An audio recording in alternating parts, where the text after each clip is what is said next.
Hey everybody, it's Shaman Sister Sin, and you're listening to the Meditations and More podcast brought to you by littleshaman.org. That's me, the Little Shaman. Today I wanted to talk to you about not letting the narcissist destroy your peace. This can be difficult. These people work overtime to cause problems, upset other people, and ruin their day. But if you notice, the title of this episode is Stop Letting the Narcissist Destroy Your Peace. The word letting is very important here. Except in very extreme circumstances, nobody has any power over you or your emotions that you did not give them. It's a matter of learning to take it back.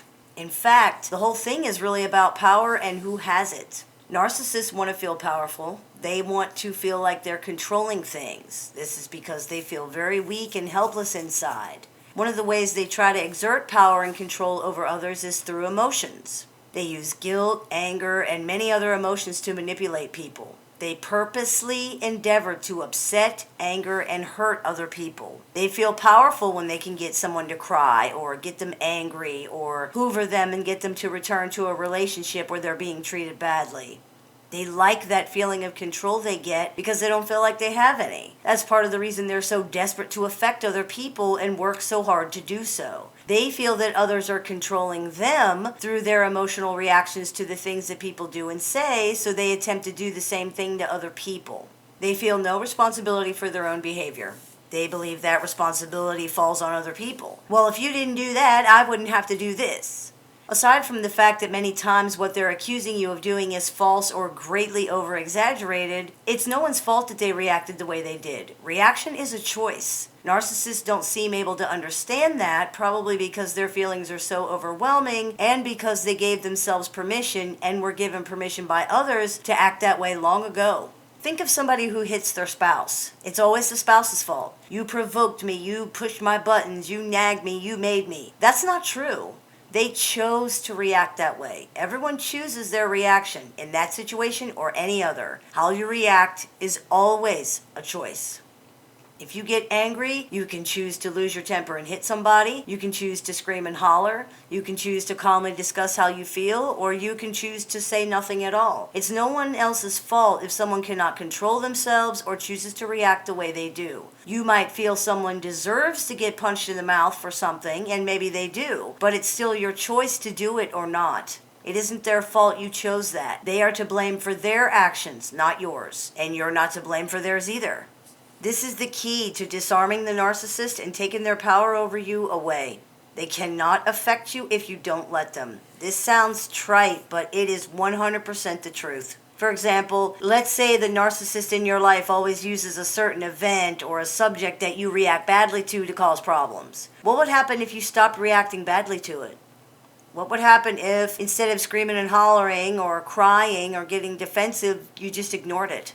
Or simply looked at them and said, you're entitled to your opinion, and that's all?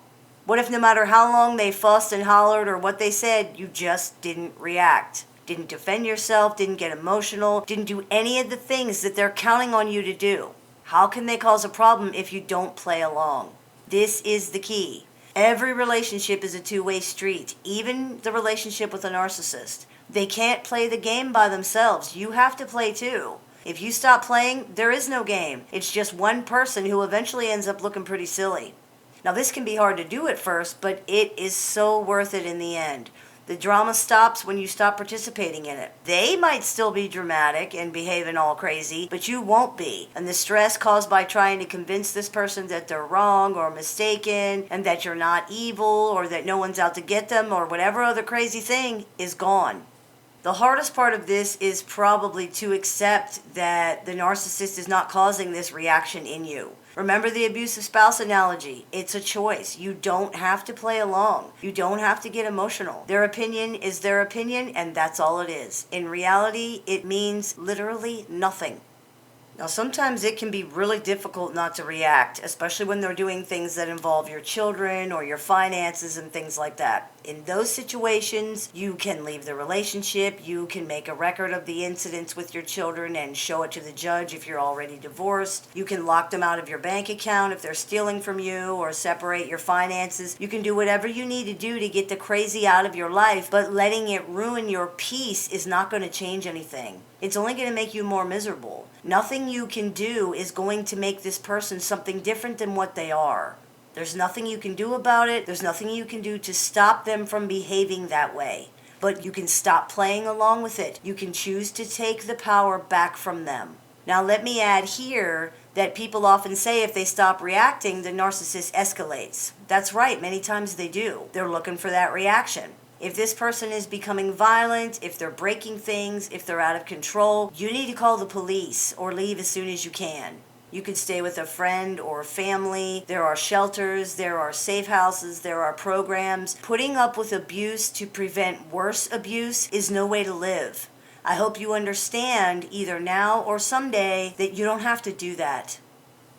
I hope this clears a few things up for you. As always, I look forward to your comments, questions, and suggestions, so please keep those coming. Listen to the Meditations and More podcast brought to you by littleshaman.org. That's me, the Little Shaman. May the Great Spirit bless you and have a wonderful day.